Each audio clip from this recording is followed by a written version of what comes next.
Alibaba, maintenant, on vous propose un nouveau site. Il y a certains avantages de ce nouveau site. Première, c'est que le prix d'achat est moins 15% par rapport au prix de chez Alibaba. Ça, c'est le premier avantage. Le deuxième, notre MOQ, c'est relativement beaucoup plus bas par rapport à Alibaba. C'est-à-dire, chez Alibaba, c'est des fois 500 ou bien 1000 ou bien 2000 comme MOQ. Mais selon le nouveau site, un carton, c'est le minimum MOQ. Ici, c'est vraiment le prix le plus bas. On ne trouvera pas ailleurs. Et est-ce qu'on va négocier des contrats ou pas? Le contrat est prêt pour vous. Voilà. Donc au total, ça fait plus de 90 personnes qui s'engagent à ce nouveau projet. Nous sommes ravis de vous présenter une initiative révolutionnaire du gouvernement chinois. Une nouvelle plateforme de vente en gros en ligne, conçue spécialement pour les petits et moyens distributeurs. Cette plateforme vient en réponse aux défis posés par les minimum order quantity élevés sur Alibaba, offrant des quantités minimales de commandes beaucoup plus flexibles, jusqu'à un seul carton. Outre sa facilité d'accès, cette plateforme se distingue par des prix inférieurs d'environ 15% par rapport à Alibaba, grâce à une expédition directe depuis les entrepôts sous douane du gouvernement. Sino-Sourcing a été choisi pour lancer et promouvoir ce projet dans la francophonie.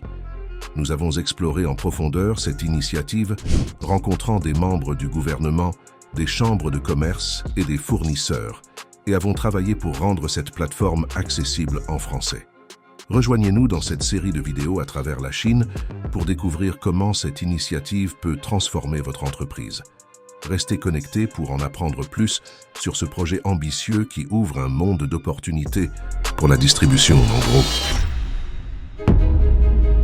Vous cherchiez des pierres précieuses, acier inoxydable, semi-précieuses, bijoux sur mesure, tout type de bijoux, c'est ici que ça se passe. Alors là, on est avec le plus gros fabricant chinois qui veut s'exporter vers l'Europe, donc il ne manque plus que vous. Pour avoir accès à ce genre de fournisseurs, on vous dira comment faire. Bien évidemment, ce sera un accès filtré et privilégié pour certains importateurs qui décideront de franchir le pas. Donc d'ici quelques instants, vous allez voir qui est ce fabricant, quels sont les produits qu'il propose et pourquoi vous avez intérêt à travailler avec lui.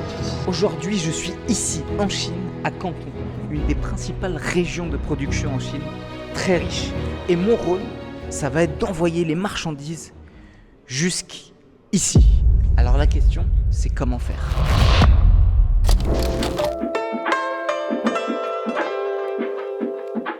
Les grands patrons nous attendent. Donc là, toujours dans la continuité du projet de proposer une alternative à Alibaba, on va rencontrer une usine qui fait du cuir. Donc aujourd'hui, c'est les bagages. Hein. Les bagages, voilà, des bagages en cuir, c'est bien ça? Les sacs à main et puis tous les accessoires avec les sacs. Voilà. Voilà, Lise, elle est toujours speed, c'est extraordinaire. À chaque fois qu'on va quelque part, elle est déjà sur place. Ici, c'est l'association municipale à Guangzhou. Donc ici, c'est la réunion des grands patrons dans l'industrie. Donc voilà, on va rencontrer les grands patrons, ok? Voilà, donc Lise, c'est le Quanchi. Le Quanchi en personne, c'est Lise. Faut être sportif pour la suivre. Et faut être sportif pour faire ce genre de trip en Chine parce que Canton, c'est la taille de toute l'île de France. Là, on a fait je ne sais pas combien de temps de voiture.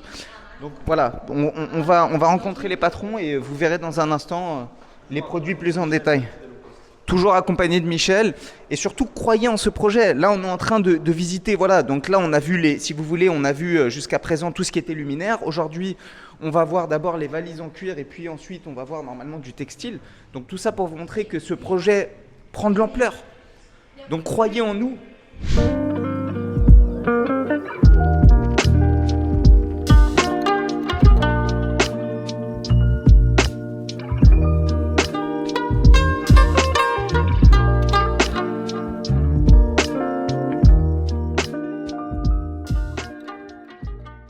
Là derrière moi, vous voyez les phases de négociation. En gros, je vous explique le projet. Le projet, c'est simple. Ici, c'est une chambre de commerce, d'accord?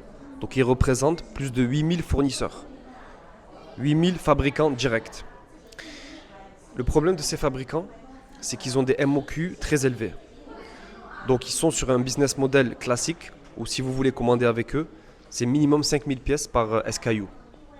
Donc là, on parle des sacs en cuir, tout ce qui est bagagerie, maroquinerie, ceinture en cuir, etc. Tout ce qui est le cuir, tout ce qui est la maroquinerie, d'accord? Et en fait, là, on est avec Lise, que vous avez vu déjà dans les précédentes vidéos. Et Lise, elle travaille pour le gouvernement chinois, d'accord? Et le gouvernement chinois, il a un projet, c'est d'offrir du B2B, donc des commandes pour des entrepreneurs comme vous, mais avec des petites quantités et avec des petits budgets. Parce qu'en fait, le problème aujourd'hui, c'est que si vous voulez acheter directement à des fournisseurs chinois, les quantités, elles sont trop élevées. Et aussi, le budget de départ, il est super élevé, d'accord? Donc là, voilà, c'est en train d'être négocié, vous voyez, ça prend du temps. Donc là, vous voyez Jean-Péry avec Lise, etc. Il y a Ray, là, il y a Michel aussi avec moi qui est là.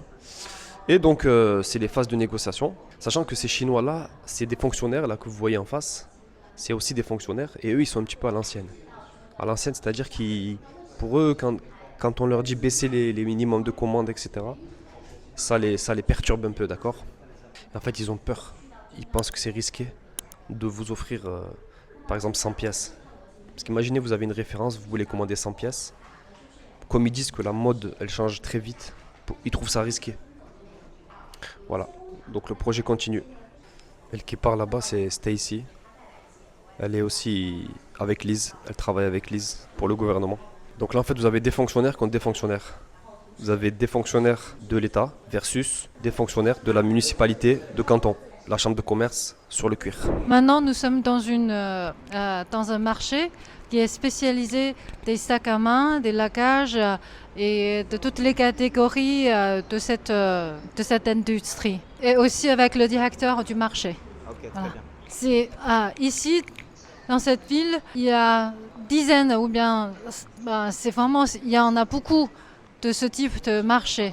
Ça, c'est un de ces marchés spécialisés dans l'industrie. Voilà, donc des chaussures principalement, l'industrie de la chaussure, du textile et la plupart des produits que vous voyez ici se retrouvent à Porte d'Aubervilliers. D'ailleurs, on va vous faire une vidéo très prochainement pour vous expliquer qui sont les grossistes de Porte d'Aubervilliers. Ah, c'est pas les mêmes. Catégories. D'accord. Bon, là, vous me voyez avec une cigarette. Si ma mère, elle me voit, je suis désolé, maman. Mais c'est la Chine. Ce monsieur, il est le fabricant numéro 1 en Chine de ce matière première pour les sacs, pour les lagages. En Chine, numéro 1, son usine. Donc on se demande, est-ce qu'il y a des usines, des fabricants dans les pays francophones? Si vous avez besoin des matières comme ça, matières premières comme ça, on peut contacter à ce monsieur, à son usine, et on va fournir avec les meilleurs prix et Avec les toutes meilleurs... les qualités aussi. Oui, 100% coton, 60% coton, polyester. Tout à fait. Et avec les prix d'usine. Voilà. Exactement.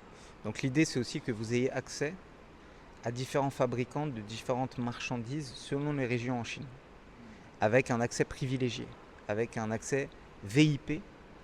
La catégorie pour cette ville, elle est connue, elle est reconnue dans le monde entier pour la fabrication des 4 ou bien plus des catégories. La première, c'est les sacs et bagages. La deuxième, c'est cosmétiques. La troisième, c'est lunettes. Et le quatrième, c'est les bijoux fantaisie. Voilà. Donc l'idée, c'est que vous ayez accès directement, en tant qu'acheteur, à ces fabricants directement, sans passer par les middlemen, sans passer... Voilà. Alors déjà, oui, effectivement, vous ne pouvez pas forcément les trouver sur Alibaba, et en plus, vous avez un accès direct à la source. Si vous voulez acheter les choses avec les meilleures qualités, avec les meilleurs prix, si vous êtes un détaillant de petits et moyens de moyenne taille, je pense que c'est vraiment la solution unique et meilleure à ce moment-là. L'idée, c'est que vous ayez accès à ces fabricants directement, sachant que vos concurrents n'ont pas accès à ces fabricants. Donc l'avantage, c'est une mise en relation exclusive à travers une sorte de membership, si vous voulez, mais c'est une relation exclusive avec des fabricants.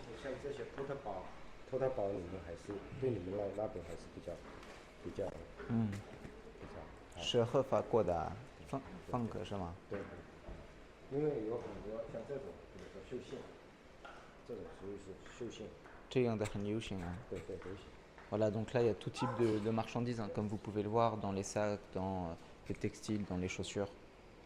avec notre ami Wenjone qui se trouve à ma droite. Alors à votre avis, pourquoi cette personne a un snowboard en plein canton? C'est parce qu'on est dans un complexe sportif immense, le seul qui propose une piste de ski artificielle, tout simplement. Donc voilà la démesure parfois de ce pays. C'est la seule à Canton. In Quanzhou, only one, right? Donc voilà, tous les amateurs de sport de neige, si jamais vous venez à Canton et que vous avez le mal du pays, que vous avez envie de retrouver une petite sensation comme dans les Alpes françaises, venez ici.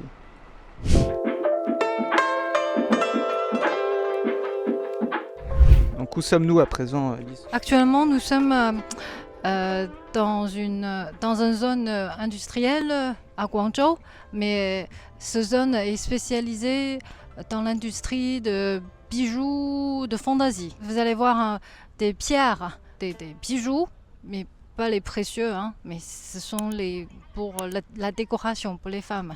Et ici, c'est comme le matin, ici c'est d'une chambre de commerce des fabricants. Donc actuellement, on est en train de présenter ce mode d'affaires. Et voilà, ici on travaille avec le gouvernement, avec les fabricants, avec les vendeurs comme Sanyo Sosé. Les bijoux fantaisie, c'est beaucoup demandé. On peut le voir via notre formulaire de demande. Donc là, je pense que ça va intéresser pas mal de gens de pouvoir commander des bijoux fantaisie. Mais Lise, tu dois négocier des basses quantités, des MOQ basses. C'est ta mission. C'est promis. Nous, on ne peut pas y arriver sans toi. C'est promis. Allez.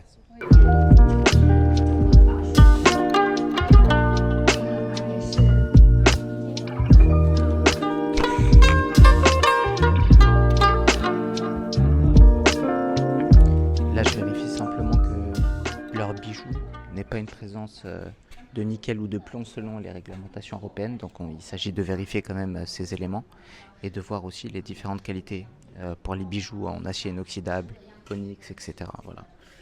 Les clients, on va faire la production sur mesure pour les clients. 多少的起订量？如果是说定制的话 Honnêtement, cette usine, elle n'a jamais fait l'exportation avant. Mais en Chine, ils sont les numéros 1 ou 2. Le positionnement, c'est comme ça. Mais l'exportation, le marché en Europe, il y a beaucoup de potentiel pour eux. Pour répondre à la question, combien est la MOQ, ça dépend. Ça dépend du design. Et il faut évaluer, il faut analyser, il faut calculer. On ne peut pas répondre comme ça. Pour eux, ce qui est important, c'est on commence. Petit à petit, si on constate que le marché est très bon, on va essayer d'augmenter. Mais au début, pour les patrons, si elles ne perdent pas d'argent, ils vont le faire. Pour les Chinois, le développement durable, c'est le mot-clé. C'est le plus important. C'est pas pour un ou deux, à long terme. Pour la première fois ou deuxième fois, si vous trouvez que c'est profitable pour vous, les petits et moyens détaillants en Europe, et on veut bien continuer cette relation d'affaires, bien, c'est gagnant-gagnant pour tout le monde. Mais pour les premières ou deuxième fois, c'est pas notre objectif de gagner un profit extraordinaire, honnêtement.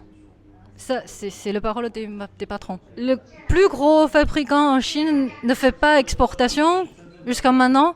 C'est le moment que tous les petits et moyens détaillants qui vont profiter de cette opportunité. J'espère donc que nous pourrons améliorer notre coopération. En fait, cette turquoise, ce morceau de turquoise, appartient aussi aux pierres semi-précieuses. Cet amour de la beauté de la turquoise, tout le monde l'aime. Donc nous sommes encore très commercialisables. La turquoise est un très bon marché. Mes amis français, mes amis allemands, mes amis étrangers, j'ai fait fortune grâce à cela. Et j'espère que vous pourrez faire la même chose. Donc on vient de terminer le rendez-vous avec le plus gros fabricant de Chine qui veut s'exporter en Europe, auquel vous aurez peut-être accès très bientôt. Et on se dirige vers d'autres locaux pour une petite visite, le showroom, voilà. Pour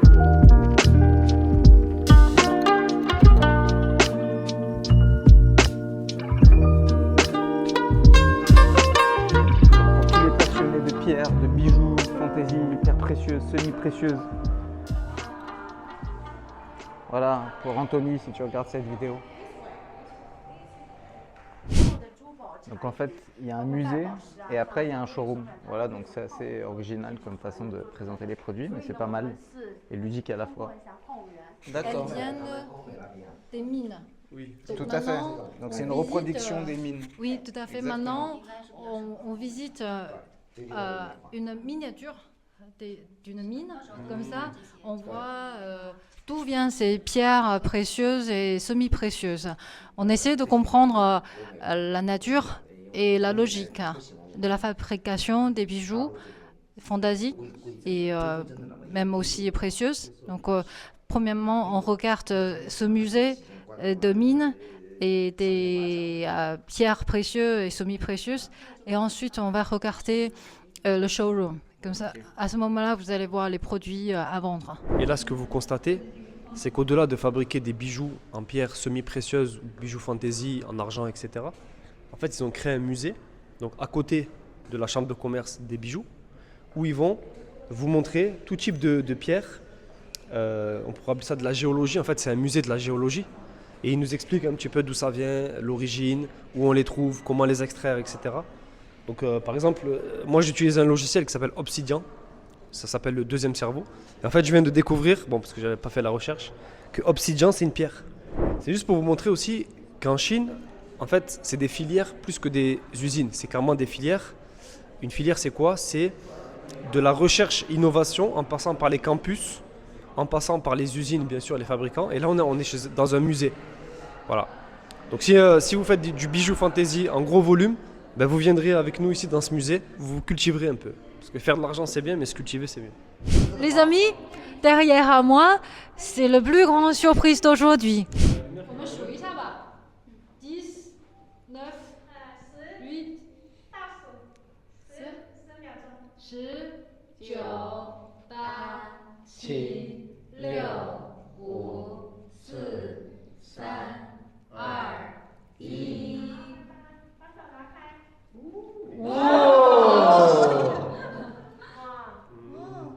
Merci pour la surprise extraordinaire.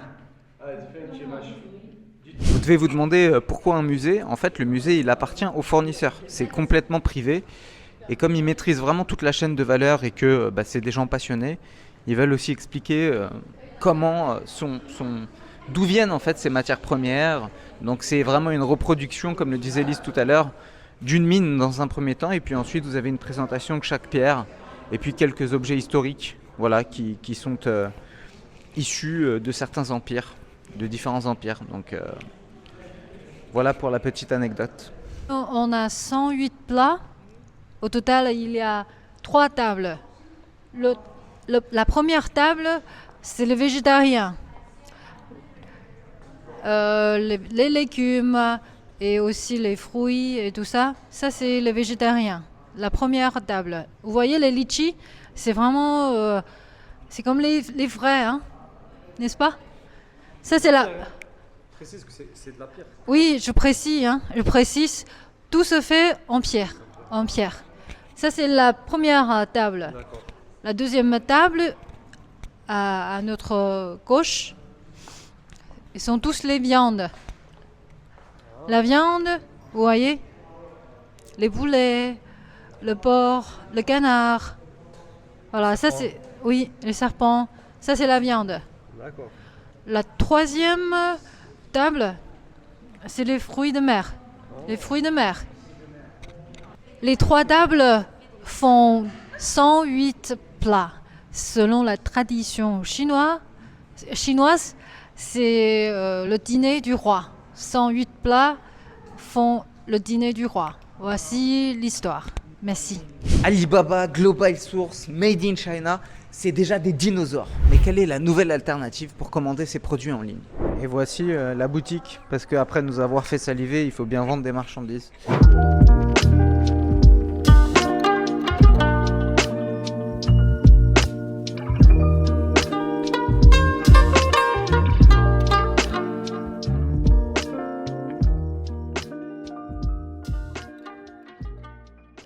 visionné cette vidéo jusqu'à la fin, il est clair que l'import-export avec la Chine n'est pas qu'un simple intérêt pour vous, mais c'est une ambition. Alors arrêtons de tergiverser.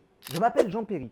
Écoutez, votre temps est la ressource la plus précieuse. Et chaque instant que vous hésitez est un instant perdu. Cliquez sur le lien en description de cette vidéo et réservez un appel téléphonique avec moi et mon équipe d'experts. Oui, vous avez bien entendu, cet appel est totalement gratuit et les informations que vous pourrez obtenir seront inestimables pour le succès de votre entreprise. Ne laissez pas cette opportunité vous échapper, d'autres seront prêts à la saisir et vous, est-ce que vous serez aussi prêt à la saisir? Cliquez maintenant, réservez cet appel et préparez-vous à donner à votre projet l'élan qu'il mérite. À très bientôt et n'oubliez pas, le succès n'attend pas, alors faites le premier pas.